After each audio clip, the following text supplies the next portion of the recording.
Hi guys, and in today's video I'm going to be entering the crazy world that is beatbox saxophone. So I have with me brand new off the press, the latest JodyJazz DV BEATBoX mouthpiece.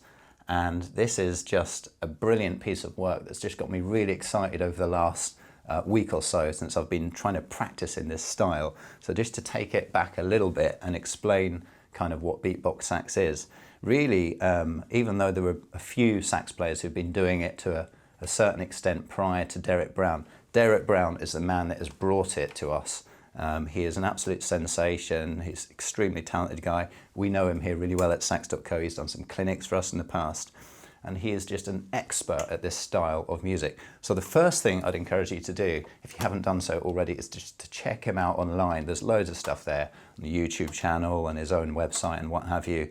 And it's just amazing what he does. Basically, he can produce one-man shows, playing just entirely by himself with no accompaniment and creating this whole sound texture from the drums, the rhythm, through the bass to the melody, all the way through. And it sounds so impressive when you hear it for the first time. So I suppose the idea is that we just create a lot of rhythmical content just by the way we approach the saxophone, utilizing new techniques such as slap tonguing, circular breathing, other ways of creating a really sharp articulation so that you get a really percussive effect.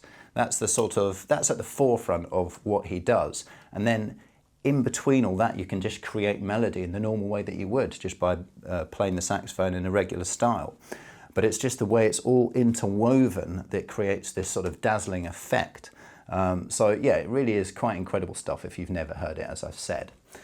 Okay, now, first things first, before I make a complete fool of myself, I'm going to explain to you that I'm completely new to this style, but I have been enjoying myself, as I say, for the last week or so, maybe practicing 15 minutes a day, actually going to a Derek Brown kind of tutorial to see how he teaches these effects in terms of particularly the slap tongue to create that snare drum effect. So I've been just having a bash and kind of getting some mediocre results. So Derek Brown, if you're watching, I do apologise, but I'm going to give it a go and see what you guys think.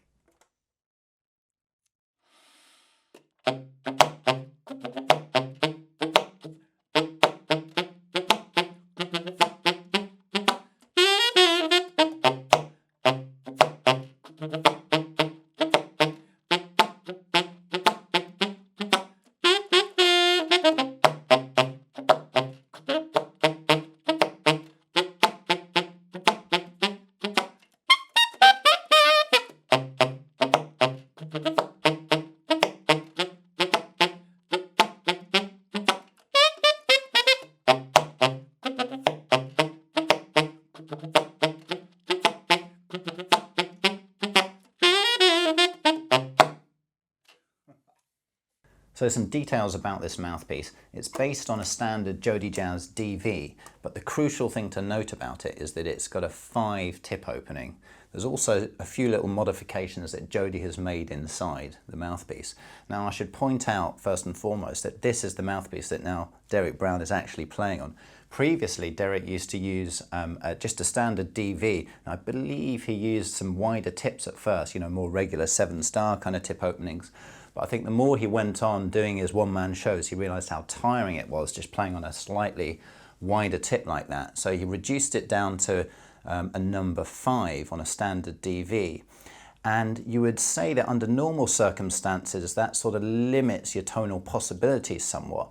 But due to this sort of unique style that he's playing in, what it actually does is, first and foremost, it allows you to just go on for a lot longer. I mean, it's far less tiring playing at 5, that's a given. But secondly, the way the reed kind of pops when you're playing those lower notes, it's just so much easier to produce those notes.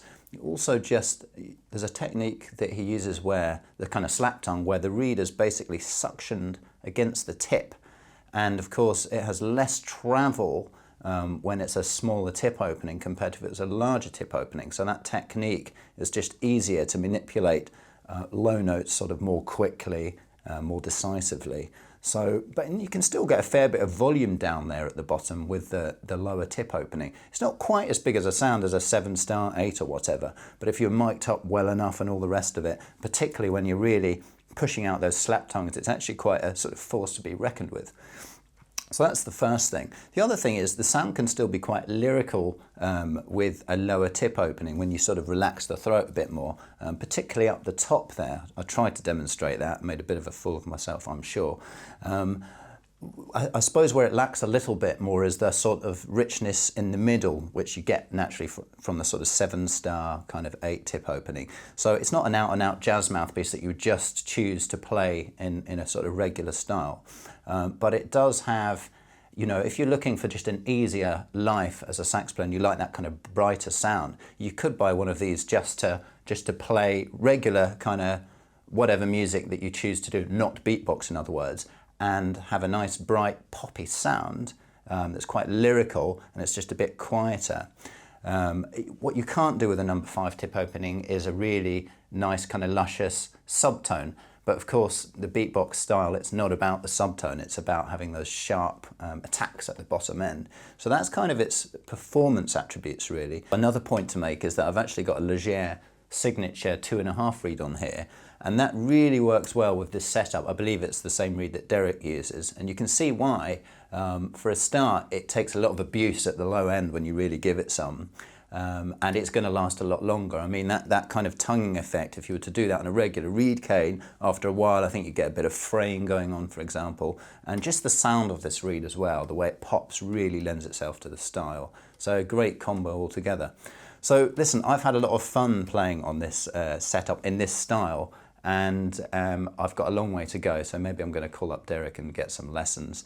But I think in the meantime, I'm going to carry on pushing some of these techniques and see where I get to in a few months' time. But anyway, I've loved playing on this today. Check this mouthpiece out. It's now on our website. I'm sure it's going to be a big success. Catch you guys soon.